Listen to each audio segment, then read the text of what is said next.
there are some people that want to come and just can't right now, Lord. And there are some people that didn't even answer the call this morning. So for that, we give you all the honor, praise, and glory tonight, Lord. And Lord, now that we're gathered in this setting in the church, on the various streaming channels, on the conference line, we're just asking you to be with us right now, Lord. Lord, open us up to receive what you have tonight, Lord. Lord, allow us to get closer to you by learning you. And Lord, we just ask you to speak to us and through us. This we ask in your son, Jesus' name. Amen. We want, like I said, thank you all for coming out. Bear with kind of get everything pulled up here. Couple of announcements. I still don't have the information yet for the coalition. The coalition. As soon as I get the information, we'll be sending it out. As soon as I get it, we will go ahead and get it sent out. But like I said, I do not. I don't have it right now at the moment. But when I do, we will get that out to you. Also, if you get the opportunity, it's kind of dark right now, but if you get the opportunity this week, right by the church, when it's light out, we did get the church Christian lunch yesterday and today. So the steeple has been done, the side's been done, the whole church has been done. So we did do that, and as you see, we're getting work on our getting the thermostats itself, and I'll get some work on this year. So you see, the Lord is blessing us to do things, and we want to make sure we do everything we can to keep His house not only in order, but keep His house as beautiful as we can. Because if we're faithful over the few things we have here, there's no doubt in my mind He's going to bless us with more. So I thank you all for y'all service and dedication to do that. So we'll get this done, and we'll start looking at some other stuff. But when you start fixing, doing little stuff, after you look around, a bunch of little stuff equal into big stuff. So if we just slowly keep improving, slowly keep moving forward, and then we'll tell them where He's going to take it. Please continue to keep those Sister Anderson in your prayers, as she is home now. Continue to keep Sister New in your prayers. Brother Esau, and I meant to mention that I got a chance to talk to Brother Hall Sunday at Mount Zion. So he was there, and I asked him, was he staying out of trouble? But he never did what I asked him. He choked for a minute before he said yes. So we knew what the answer was to that. As well as Brother CJ, continue keeping it in the prayer, and all others. With that being said, I think I got everything where I needed. Considering we're starting a little late, I ask y'all, so if you have to leave out at 8 to 7:30, please do so.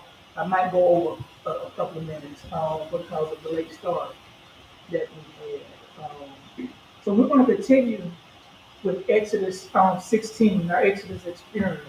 We're at chapter Exodus 16, and if I'm not mistaken, I think I stopped at 13, verse 13. I think that's where I stopped at. But either way, I'm going to start at 13, and we'll kind of go from there. So Exodus 16, verse 13. And right now, I'm just going to read a couple of verses, then we can kind of go from there. Let me read 13 through 18. Actually, 13 through 19. Then we'll kind of go from there. So Exodus 16, verse 13. That evening, quail came and covered the camp. And in the morning, there was a layer of dew around the camp. When the dew was gone, then flakes like frost on the ground appeared on the desert floor. When the Israelites saw it, they said to each other,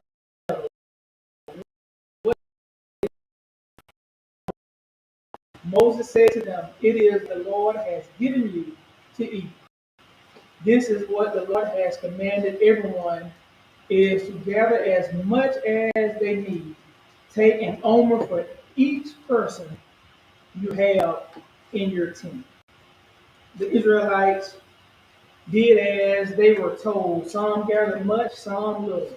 And when they measured it by the omer, the one who gathered much did not have too much, and the one who gathered little did not have too little.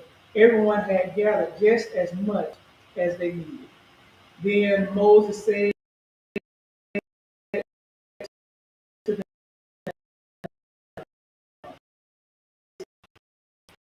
right there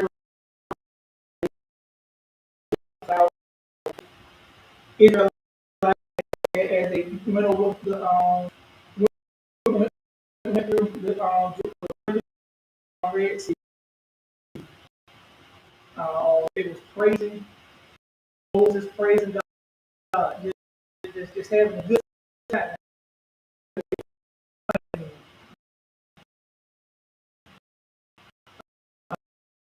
Um,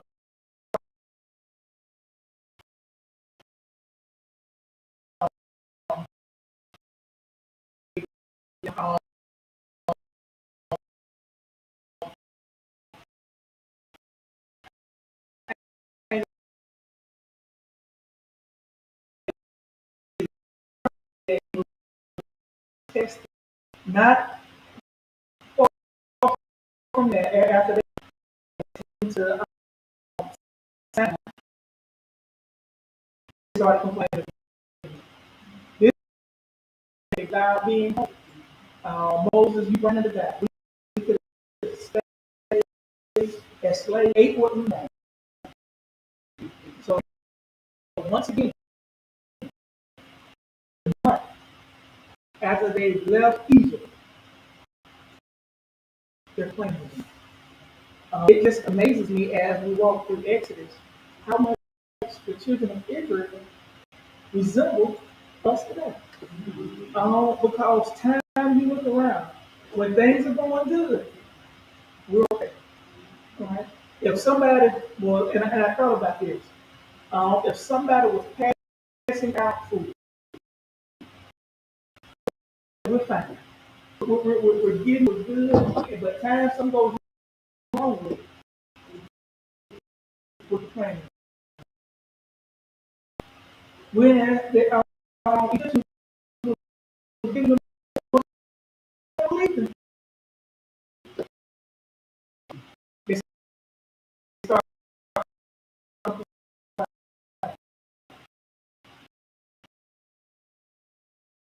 that we have talked about. Have heard the Lord saying to eat it, you must go. The only person he ever gave that command to was Pharaoh. And he said, let my people go. He didn't tell his people, you have to. Y'all could have stayed in Egypt and still been free. You decided to take this journey. So a lot of times we got to realize it's we do stuff by our own conviction. We do stuff because it's what we really want to do. And then when things start to go rough or don't go the way we want it to go, then that's when we blame everybody else for the decisions we and complain at leadership.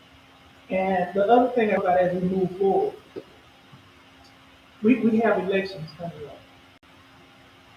up. It seems like everybody wants to complain about leadership, but nobody wants to lead the ship. Everybody wants to complain about who's in charge, but nobody wants to be in charge.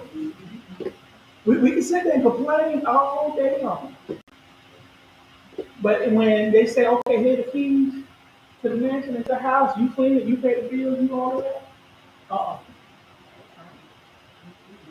that. Right. So it amazes me how they complained to Moses, wanted to really kill Moses, but nobody wanted to take over for Moses. Even when we see later on when the Lord gave the Ten Commandments to them, and Moses was up there on the mountain, they down there building a camp. They didn't want to be a leader. They just wanted something to worship. But a lot of people, they don't want to be in leadership. They just want somebody to complain to about problems so it make it seem like they're not the problem. So we get to that point to where now they complain about being hungry, and now the Lord said to Moses, verse 11 said to Moses, I have heard the grumbling of the Israelites. Tell them at twilight you will eat meat, and in the morning you will be filled with bread. Then you will know that I am the Lord. That was the last verse, verse 12, 11 and 12, before we get to our selected verse tonight. People was hungry, and they thought they were getting over. They thought they were smart because remember, when they grumbled, they didn't grumble to the Lord about the Lord. They grumbled to Moses. Moses, why have you did this? Because remember, the Lord said, I'm going to test y'all. And if y'all don't obey my commandments, I'm going to do the same thing to you that I did to the Egyptians. So they got that in their mind. So sometimes we try to outsmart God. I ain't complaining to God what he thinks. I'm complaining about what God's doing, not what God is doing.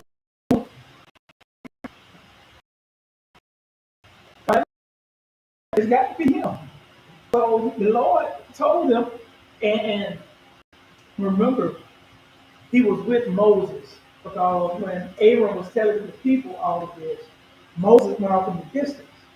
And the people looked up and saw that the cloud, they saw the presence of the Lord. And then the Lord spoke to Moses. But if it's anything that has breath in them, that has blood in them, that was born of a woman, when God was talking to Moses, you know, they were Moses. So they were listening to him. And you know how people are, when you know somebody's listening, what do? We talk loud so they can hear it. Especially when they was talking about us. And we want them to know. We know that they were talking about us. So they heard everything the Lord said. He told them he was going to give them the quail. So that evening, the Lord did exactly what he said he was going to do. But watch this. The Lord gave them quail, right? Layers that was over the ground. They were complaining. They were grumbling. And the Lord still blessed them. They were grumbling and complaining. And the Lord still blessed them. He could have cast judgment on them right then. And sometimes you ask yourself, why did the Lord cast judgment on them right then? He displayed mercy instead of judgment. The Lord will give us mercy. Mhm. But sooner or later, that mercy is going to run out. I mean, you think about it. If you keep going before the same judge all the time because you mess up, that judge is going to extend mercy to you, but so then he's going to cast judgment down on you. So the Lord will give us mercy. But we got to be careful. We have to be very careful and not take, as we say, his kindness for weakness. Because a lot of times people will take our kindness for weakness. We will do stuff for them and do stuff for them, and they keep doing it and keep asking and think that they should just get over. But the Lord showed mercy here instead of giving judgment, and gave them enough meat to eat. Gave them enough. Gave them enough meat to eat. Throw this one out to you. If we're trusting in the Lord, if we believe in the Lord,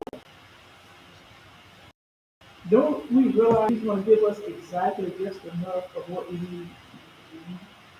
He's going to give us just enough of what we need. I want to use this as an example. You get a plate. You go to gyms, you go to Golden Corral. They have a plate that's a regular size plate. You could get just enough on that plate. But what do? We try to put so much on there that food is falling off the plate. We got to hold it, we got to scrape it back on the plate. Right?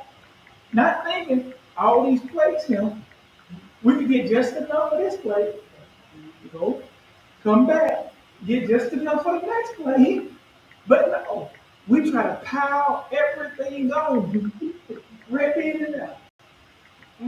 That's our mentality. We don't realize the Lord will give us just what we need, just enough. That daily bread, just enough. We don't see that daily bread. But we want to take it because it's us and do more. The human race is never satisfied. It's never satisfied. Because we always think we should get more than the next person. We always think we should get more than what we deserve. When the children, you think about it with work. Everybody has worked one day or two in their life. And everybody say the same thing. I don't get paid what I'm worth. And that's probably 90% of the time that is a true statement. But if they paid you based on how you do, what would you get paid? $1 trillion. Right? If they, because think about it. In some places, we may have to do 30 minutes worth of work and sit down for 30 minutes, quarter of it with nothing to do. Right? Now some days are different than others. Like the last couple days, they work to sit down. I'm just talking about me. I earned it plus the time I didn't. So they got me. So, but when we think about it, even though we're complaining about the pay, the Lord is still providing us with the pay. Yes, sir. So that evening, he gave the camp exactly what they needed. He gave them, their morning was a layer of dew around the camp. So that evening, he gave them quail to eat. Gave them meat. You remember, if there is meat in my house, fill up the store so there's meat in my house. The Lord is saying, as long as you do what I'm supposed to do, you're supposed to do, I'm going to provide meat or whatever you need in your house. Gave them enough. But watch this. Then they woke up that morning. When the dew came down, there was a layer of dew around the camp. When the dew was gone, thin flakes like frost on the ground appeared on the desert floor, on the floor. So now, not only did he give them meat, he gave them bread too. Gave them so much bread that it was dew on the ground. It felt like, when we get up in the morning and that fresh dew, that fresh water is all over the grass and all of that. Or sometimes when you look out at your house, you'll see one spot that look like there's just a bunch of water or dew on the ground, and if the sun hits it just right and put that shine on it, it looks good. So when they woke up, they saw something they'd never seen before, like frost on the ground. And when the Israelites saw it, they said to each other, "What is it?" For they did not know what it was. It's amazing. They prayed for a blessing. They grumbled about being blessed. And when the Lord blessed them, they didn't even realize what it was. Pray for it. Just pray for it. Grumble about it. And didn't realize what it was. I think I remember talking about this last week now. One thing about it is it's good to have somebody that knows the Lord in your camp. Because it was Moses that told them, the Lord has just blessed y'all nuts. Right? Like Will said, Danny, you just been blessed. Right? It's good to have somebody in your court that knows the Lord. And to recognize, even when you don't recognize it, the Lord is blessing you. The Lord is healing you. Because a lot of times when we're in the situation, we can't see past the situation. We can't see past the hurt.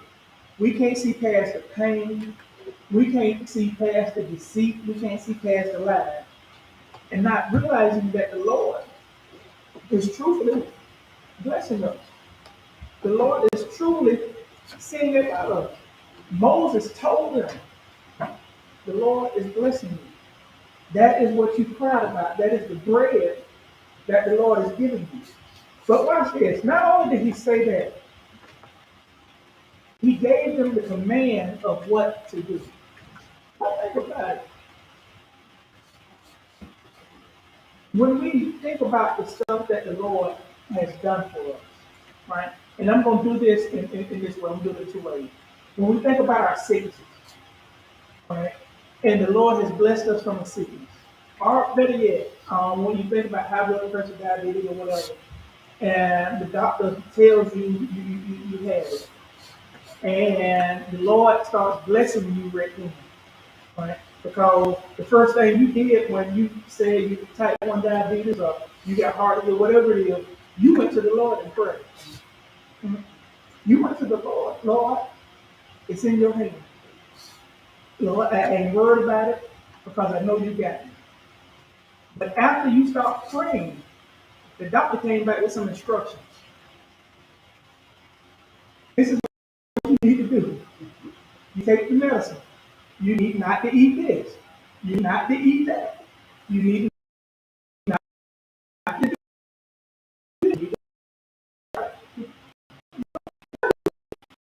we we start out good for a day, for maybe 3, for maybe a month.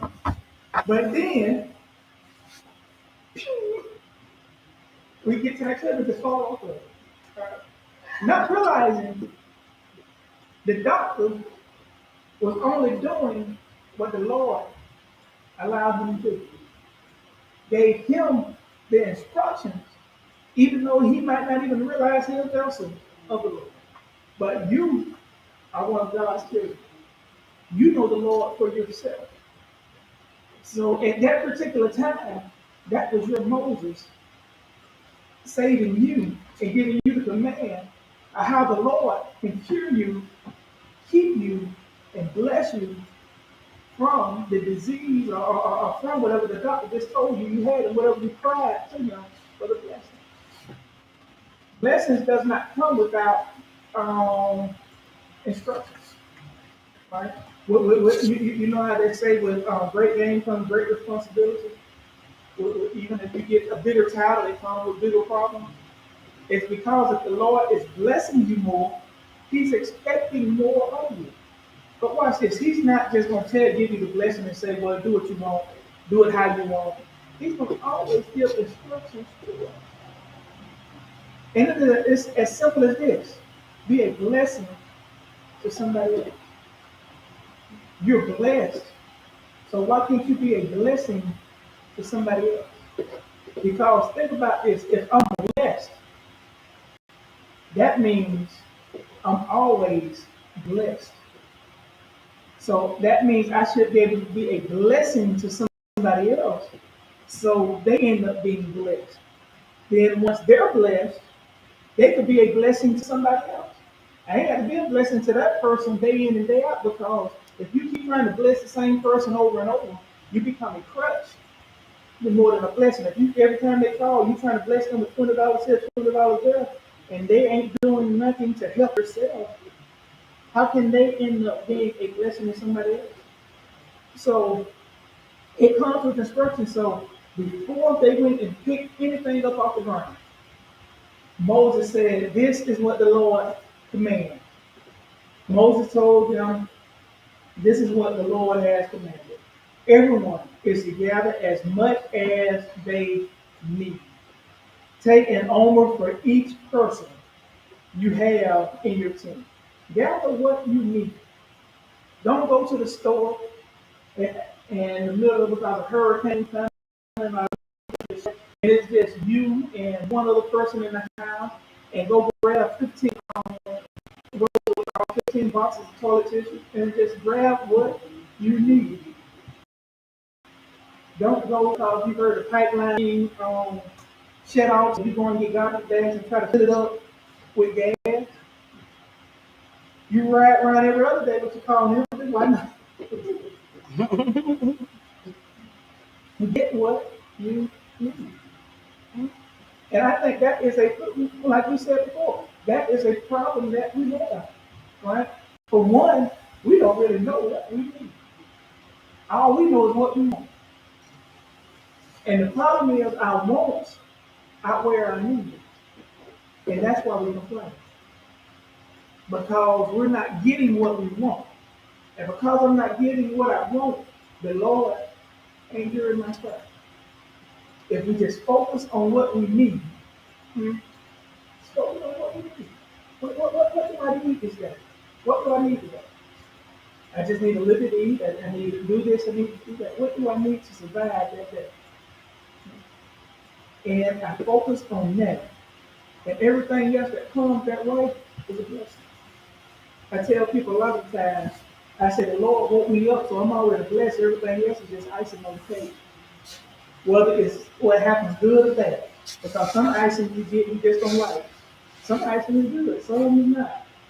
But whatever comes that day, because He woke me up. So everything else is going to be all right. Because the struggle is getting up in the morning. And watch this. No matter how much we want to admit it, that alarm clock didn't wake us up. Because how many times the alarm clock was going off, and you didn't hear it, then you jump up. But everyone's going. And watch this. There's an alarm clock that's going off since 6 o'clock this morning, and the person still ain't been able to hear it. And somebody's going to discover them 6 o'clock tomorrow morning with that alarm clock still going off. So when I get up every morning, when I open my eyes, the battle has been won. Because He woke me up. He did exactly what He needed to do. He woke me up that morning. So now it's up to me to make the best out of that morning. It's up to me to be a productive child of God that morning. And you notice I didn't say citizen. A productive child of God that morning. Because whatever I come in contact with that day after I get up out of my bed is a test. It's a trial. To get me what? Closer to the Lord or further away from Him.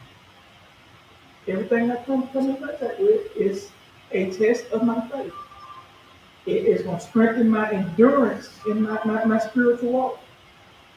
Everything. So we got to realize that He gives us enough for that day. But what do we always, the Lord pray? Give me this day my daily bread. Give me this day my daily bread. We just told the Lord, just give me enough to get through the day. That's it. When we go to that buffet, we should get enough to get through that round. Then guess what? If you still hungry, then you go get you another plate and go get some more. Then if you still hungry after that, go back and get a little, because the thing is, you keep, if everybody in that restaurant, 30, let's say 40 people in that restaurant, and all 40 of them get food up to Him and don't eat all of it, you're going to be complaining when you go back and the price went up $5, $6 more. Not realizing you contributed to about $1.50. And so He told them, take as much as you need to gather for each person you have in your team. Another key thing I need to throw out is just not about you. It's about the people in your house too. As children of Christ, sometimes we have to realize, even in our household, sometimes our household, the only Christ they see is us. And sometimes, even if they're in church with us, they're still leaning on us because they're in a weak state. And at this point, He was telling the elders of the church, the elders of the family, to go get as much as they need for your family. So what does that tell you? If you're not having conversations with your family and don't know what your family needs, how can you help and support your family? You got to have conversations with your family in order to know what they need. Watch this. If I don't have conversations with different members of the church, if I don't sit there and listen, how do I know what y'all need in my message? How do I know how to even get on the right line to prepare for what needs to be done? Because when we look at this Exodus experience, when we look at Bible study, when we do Bible discovery hour, especially Bible discovery hour, some of that stuff in the books don't relate to what's going on in Jackson County because they were wrote for somebody in Miami. So if you can't relate to your people, how do you know what they need? So don't be too big that you can't relate. No matter what facet of life you're in. So we see they asked them to get enough. One to the need. And what the Israelites did? They did. The Israelites did as they were told. Some gathered much, some little. And when they measured it by the omer, the one who gathered much did not have too much, and the one who gathered little did not have too little. Everyone had gathered just as much as they needed. Watch this. That is a very important part in all of this. Everyone had gathered just as much as they needed. Brother McChapel, one looking at Brother Kelso basket, seeing how much Brother Kelso had, because so he could get as much as Brother Kelso. Brother Kelso didn't worry about what Sister Linda had in her basket. He focused on skill and got exactly what he needed. See, our problem is we're so focused on what somebody else has in their basket, and either one or two things gonna happen. Because Kelso said, all I got to do is for me and Mama. I don't need that. But I'm looking at Kelso's basket, and I forget I got more people to feed than Brother Kelso. Now I ain't got what I need. But what am I focused on? I'm focused on everybody else. Because time I see Brother Kelso's basket, and Sister Laura happens to walk by getting her stuff, you know without a shadow of a doubt, my eyes gonna go from Brother Kelso's basket to Sister Laura's basket. Then when Sister Gibson walked by the other way, guess what my eyes gonna go in? The other way. But if I stay focused on my basket and do what I need to do, because guess what? If I got to get this in the morning, I got to get enough for my people. I ain't got time to worry about whatever somebody else did. Because if I stay focused on them, I can't get what I need. That is one of the biggest problems. I'm just talking about the church right now. One of the biggest problems the churches have. The churches are so focused on what other churches are doing. They're sitting in this congregation worried about what's going on in that congregation and missing everything. Then watch this. Then when you get in the congregation, you're going to always say this. I have never been in a church. Now they have some newer churches in California and all of that are set up like cafes. And when you walk in, you got the big table and you got the little round, so you can do like brunch or something like that. But for the most modern churches, I've never seen one with chair that stands alone. They've always had pews. Then when the churches that don't have pews, they have a regular chair. But I've never seen, and you've been in probably a lot of churches too, pews and all of that. I've never seen a church that had pews facing that way toward the door. I've never seen one that had pews that you can spin around. 90% of the churches I've been in, all of them are facing that way. So how can if you come to church and keep your eyes on the Lord, how do you know something next week? How do you know somebody looking at you? Now I know you say I can feel it. I can feel it. I felt them looking at me, Sister Lord. You didn't feel the spirit. You didn't feel nothing else, huh? But you felt that. Right? It's because we're so focused on everything else than what we should be focused on.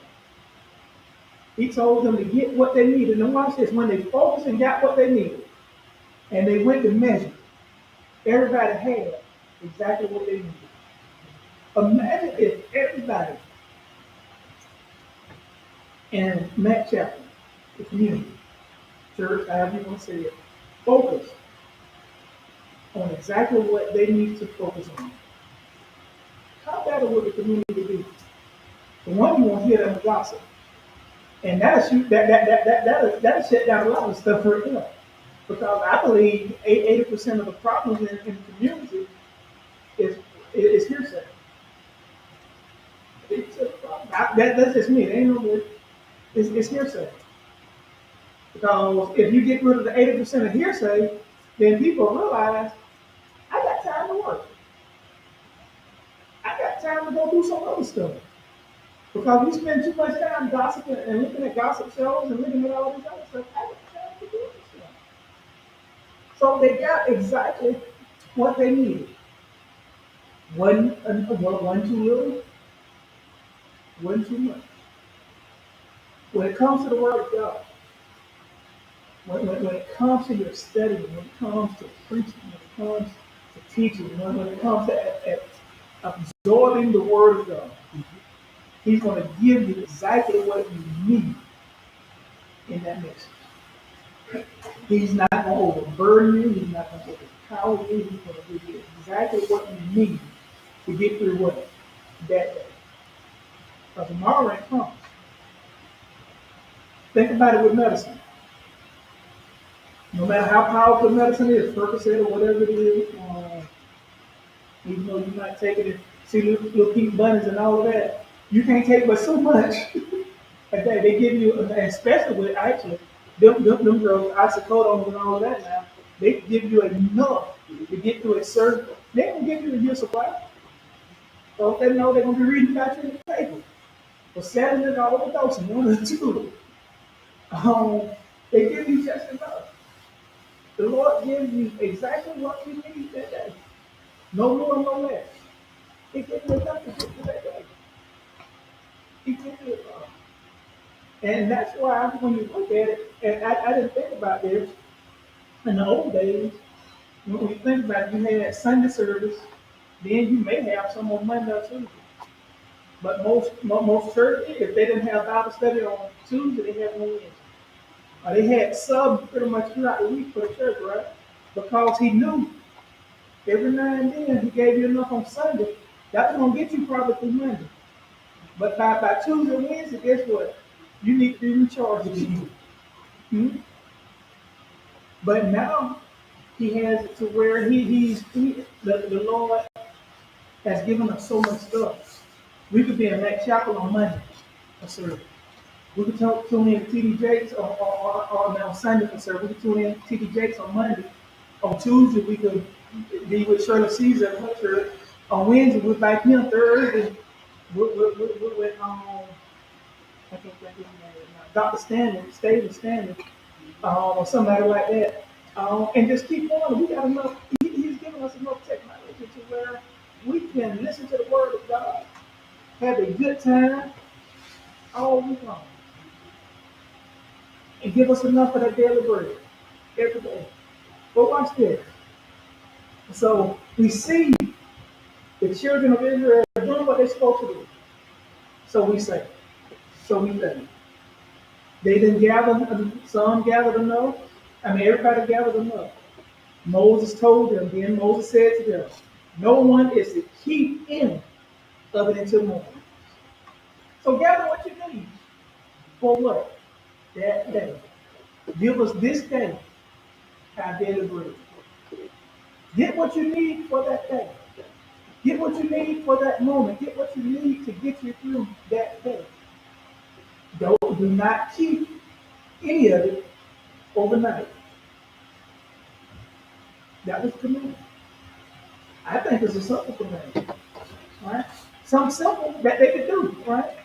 Because if he's giving them enough for that day, why keep something? Right?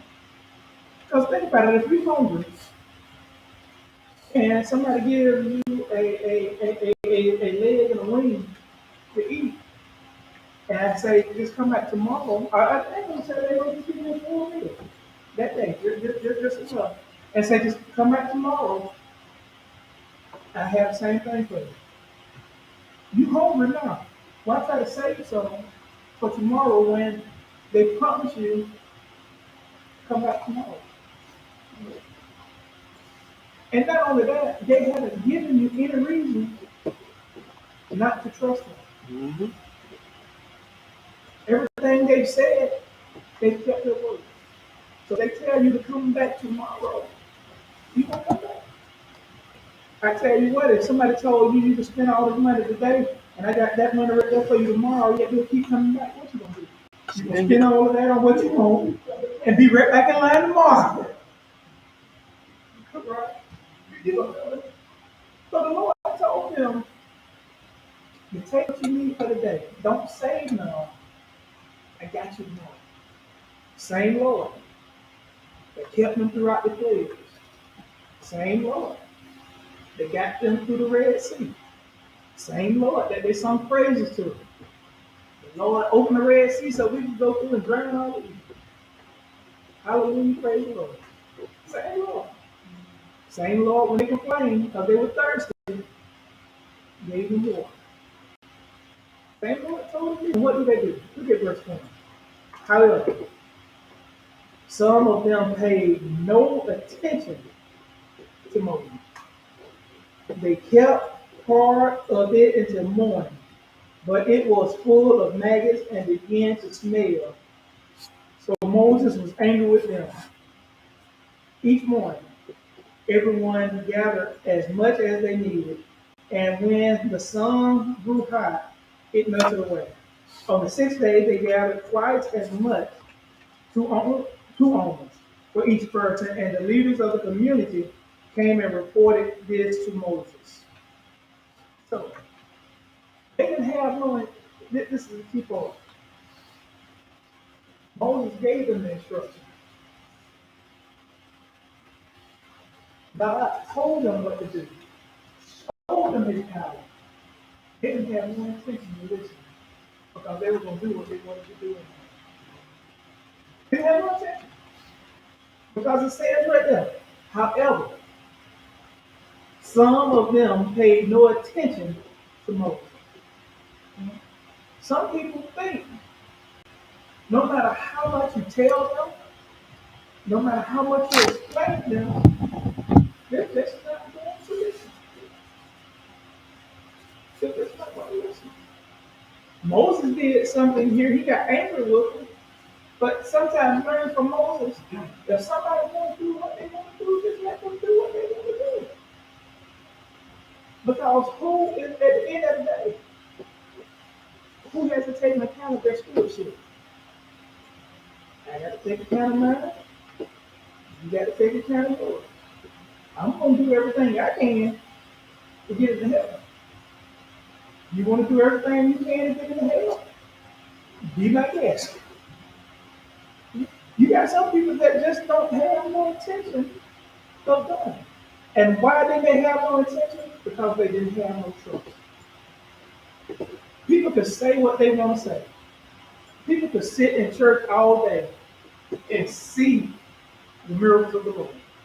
They could see somebody else being blessed. They could see a brother CJ that was on his deathbed walking now. They could see a sister Newton getting better. They could see a sister Rebecca getting better. They could see a sister McCabe living way after doing about what, 4 years, Sister McCabe, still living. After that, they could see a sister Diane that probably said she couldn't walk no more, but she got the hip surgery and all of that, and now she's walking up a stone. See all of that. See all of that, and still don't trust the Lord. And this is the sad part about it. Ain't got no intention of trusting. I believe. That's the sad part. And I'm not talking about the person that's on the corner. That's strung out on drugs right now. I'm talking about folks that come to church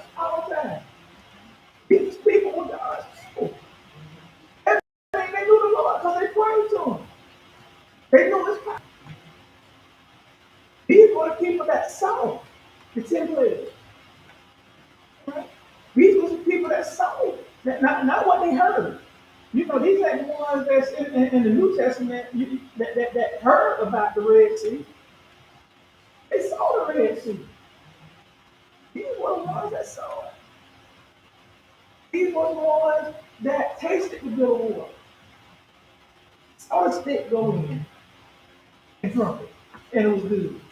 So these were the ones that just woke up and saw all the meat and bread on the ground and had no intention of doing what the Lord said to do. Hmm. The same ones that preach every Sunday ain't got no intention of doing it. But thus says the Lord. I don't say scary. That is sad. That is very sad because we know the power of the Lord. We know it. But however, he didn't do what they're supposed to do. And what did the Lord do? Because they didn't do what he said they're supposed to do. Not only did it have maggots or worms in it, it stank. I go back to the plague of the Red Sea when he first turned the Red Sea and with the Jordan River to blood. It stunk. First plague. But remember when all the frogs came and we killed all the frogs, that stench of the frogs, how it stunk and all Egypt. In my mind, this is my mind, when they got that smell, that's what they went back to. Have you ever had a situation that something happened a while back, and then something similar happens to it, and it takes you back to that time, especially with smell? All right. If you ever had something burnt or anything burnt, and you go somewhere to smell that burnt, that same or get close to that smell, it goes back to that time. Mhm. So they went back to that. And the reason why I say this is because they paid attention since then. Because that second day, and then on the sixth day, they went and got everything. And watch what they did. Because they didn't pay attention before. But they thought they just didn't trust. That's what it boils down to. They just didn't trust the Lord. So after he turned it into maggots, right? He told them each morning everyone gathered what they wanted for each person in the community. For each morning, verse 21, everyone gathered as much as they needed. And when the sun grew hot, it melted away. On the sixth day, they gathered twice as much, 2 alms for each person, and the leaders of the community came and reported to Moses this. That's how I know they were afraid of what the Lord was going to do to them. He turned that food in the maggot, and they realized the plagues and the Lord was playing. They weren't doing this against Moses. So what did they do?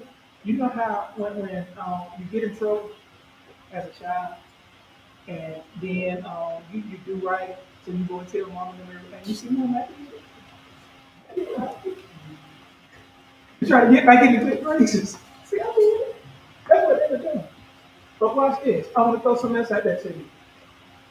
Have you ever thought, and maybe you know how y'all past you it, why when the sun hit, the bread dried up? Why when the sun hit? Because if you think about it, the sun comes up about 7, 8 o'clock. Right? So that means they had to get up early in the morning before the sun came up, before it was light. You had little street lights back then, right? It was one time you might be able to bring a candle or something, but they had to get up early in the morning to pick as much as they needed to last throughout the whole day. That was breakfast, lunch, and dinner. It just goes to show what he was doing, the Lord was doing, was training them on how to get up and do the work, get the work. Because when they got into a new land, there wasn't no sleeping. You still had to work. Even though you was going to be in a land of milk and honey, even though you didn't have to till the ground because it was already tilled, you didn't have to plant at that particular time because the land was going to already be fertile for you. You still had to get up and do some work. See, our problem is, you remember that mom and them syndrome we have? We don't want to do the work that mom and them did. So we always want to point out what mom and them did. Mhm. We don't want to get up and do the work, and the Lord is tough. I'm going to give you the blessing. It's there for you. But I'm not going to pick it for you. There are some stuff you got to do. This ain't the lottery where you just go get quick pick and hope you win.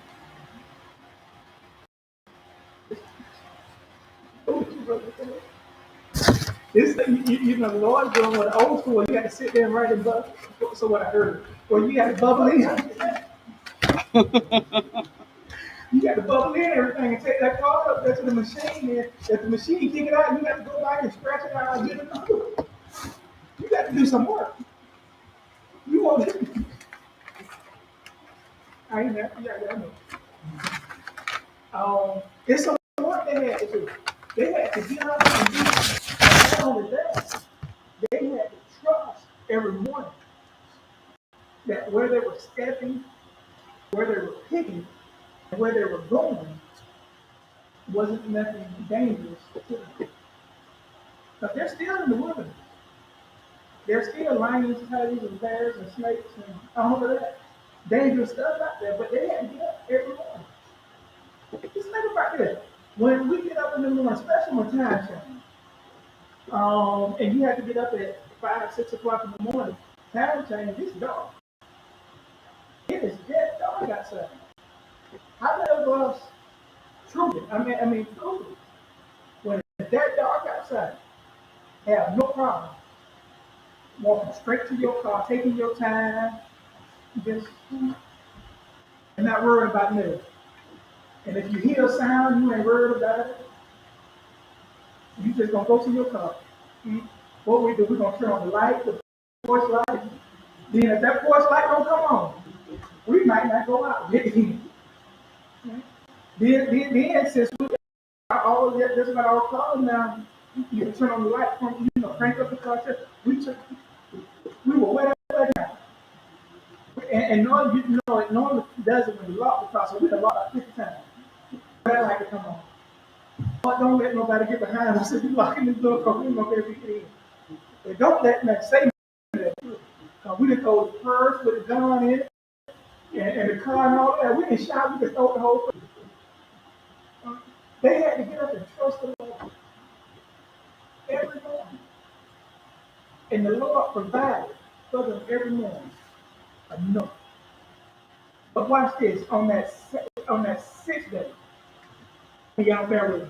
On that sixth day, they had to gather enough for Saturday and Sunday.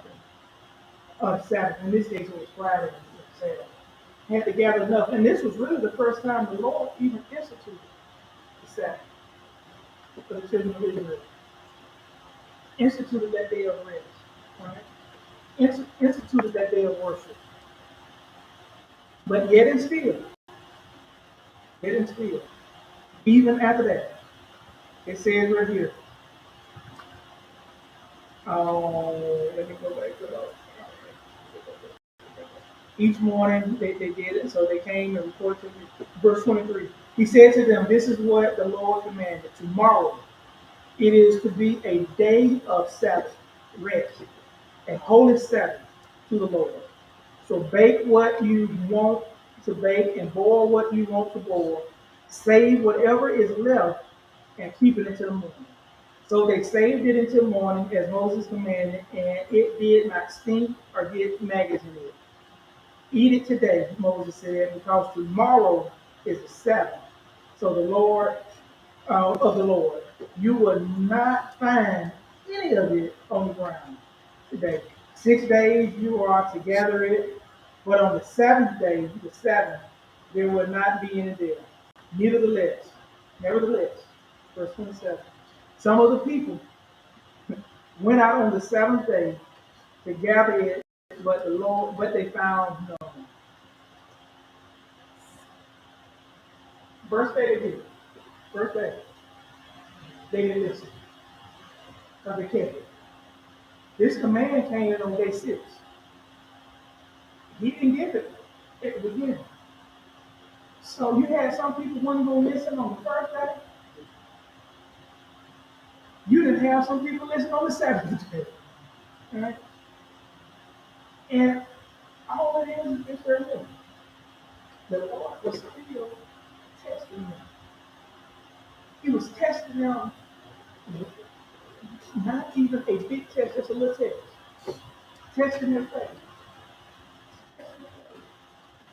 And I got a question, but I'm going to go ahead and end and we'll start. Sister Linda, make a note.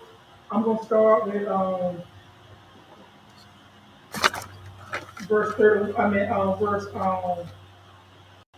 Actually, I'm going to pick back up on verse 27 and go on through to 36 next week.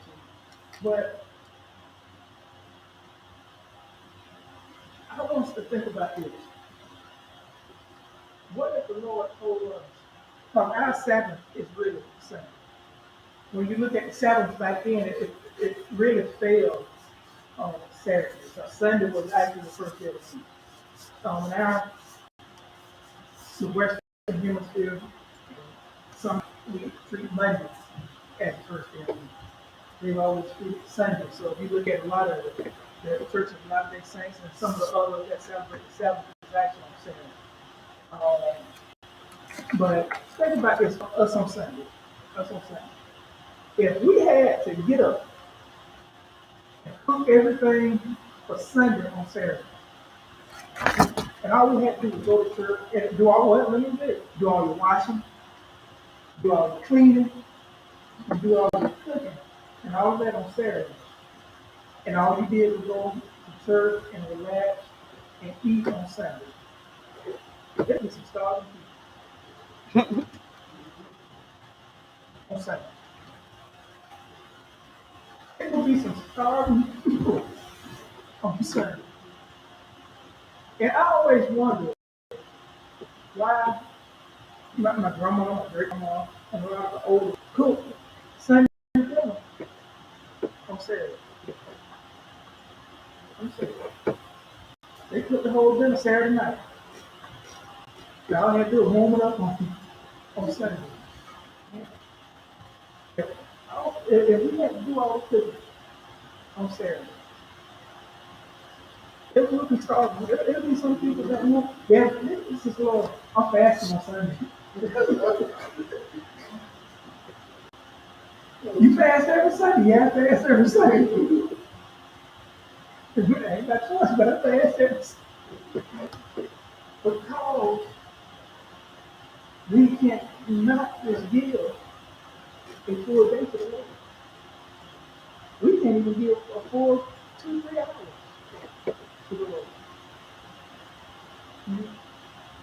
Yeah, along with the whole day. But all the Lord was getting them to realize, I need you to trust me. Mm-hmm. I need you to trust me. And I really truly want you to take a day for rest. You get up, I'm getting you up early every morning. Right? Every morning to go get everything there. But Sunday morning, you just sleep in the morning and do what you need to do and put everything down. Relax. Have a conversation with me. Have a conversation with your friends. That's what it's for. I'm scared. You say how to work. Most times we're out of here about what time? On Sunday. About 10:30, 11 o'clock. And if you stand with the finance team and all that, I think the ladies and finance team will be upstate by 11:30. And that's on first Sunday. Right. You have the whole day of rest. You have the whole day of rest. After that. Because most times, if you go into a restaurant, you're not going to go about 1 o'clock anyway. You could get in, get out the restaurant, you have the whole day to just relax. And guess what?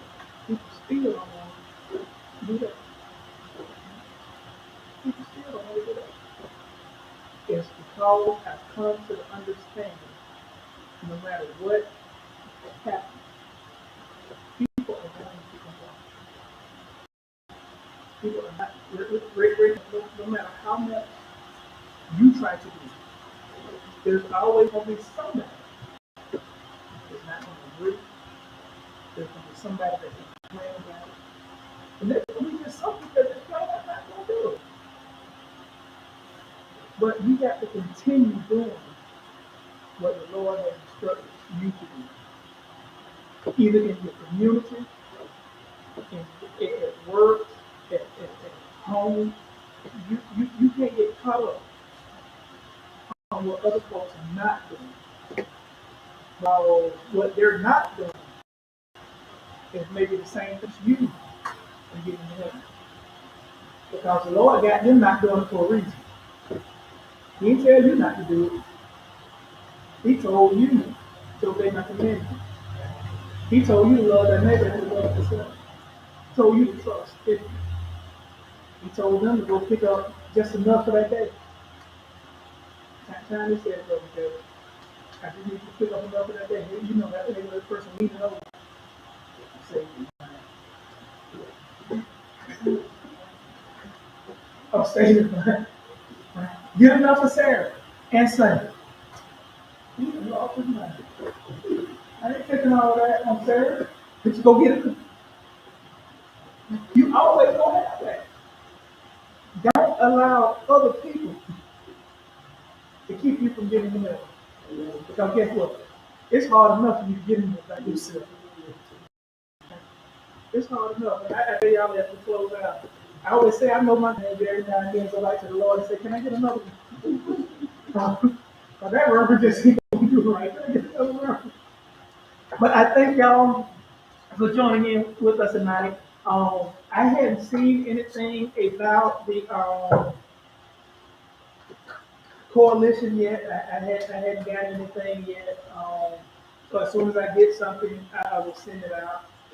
November the 16th through the 18th is the planning meeting, the Episcopal planning meeting. And so I'm thinking about the Harvest Day revival now, since I have that date of when we're going to do it. To see kind of squeeze it in before that, we'll do some different. Um, but with that being said, we thank y'all for coming out. Like I said, the church, if you get a chance to ride to the church tomorrow, this week, kind of look up at the people that are around the church as it's been pressure washed. We did move in thermostat replaced now. So keep the church in your prayers. Keep those that are going through in your prayers, and ask the Lord to continue to give us to shine His not only His light, but to keep the projector of heaven open. In other words, keep the vision flowing in that chapel. But we are doing great things, and with that being said, with great gain of great responsibility. There's no doubt as people start seeing what we're doing, they're going to start asking and requesting more. But we're going to do what we need to do, and we're always going to do it as according to the law. With that being said, everything from the floor.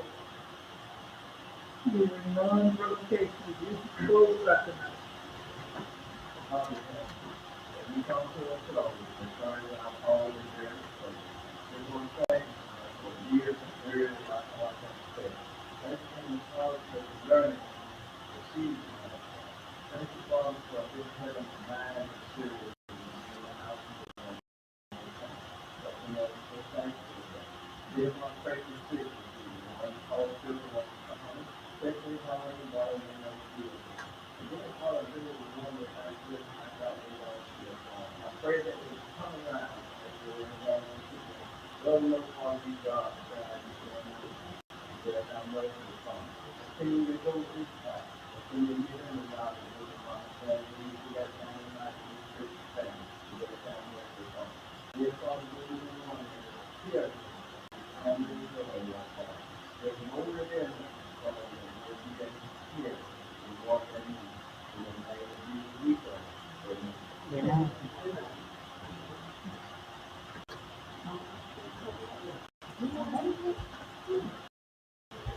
Yeah.